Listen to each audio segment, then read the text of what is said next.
আমার ভাগ্নি সকাল সকাল পুতুল খেলা লাগছে। এখন আমার দেখে তো ছোটবেলার কথা মনে পড়েছে।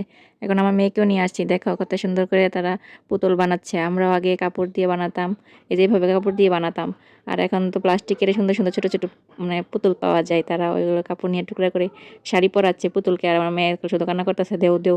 আমি বলতেছি, দাঁড়াও দাঁড়াও, এটা শাড়ি পরায় নিক, তারপর তোমার হাতে দিবে, তারপর তুমি দেখো। আর কদিন পরে তোমাকে অনেকগুলো কিনে দিব, তুমি বসে বসে খেলবা। ওইখান থেকে টুকায় টুকায় কত জিনিস নিয়ে নিয়ে খেলতাম। আগে তো কিনে দিত না এত কিছু। তো টুকরা কাপড় নিয়ে আসতাম, নিয়ে এসে তারপর পুতুল বানাতাম, হাত বানাতাম, পা বানাতাম। কে কে এভাবে খেলা করতেন কমেন্টে জানিয়েন। এখন তো যে রেডি করা পুতুল পাওয়া যায়, এমনিতেই শাড়ি মাড়ি পরে বা এমনি পরানো থাকে। দেখছি আমার মেয়ে পুতুল পেয়ে খুবই খুশি হয়েছে। সে খেলা করতেছে তার সাথে পুতুল দিয়ে।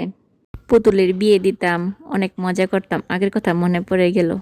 আসলে কি, একবার দিনগুলো চলে গেলে সেই দিনগুলো আর পাওয়া যায় না। যেই দিনগুলো আমরা পাচ্ছি সেই দিনগুলোতে আমাদের ভালো থাকা উচিত, এনজয় করা উচিত। এই দিনগুলো আর কখনো ফিরে পাবো না।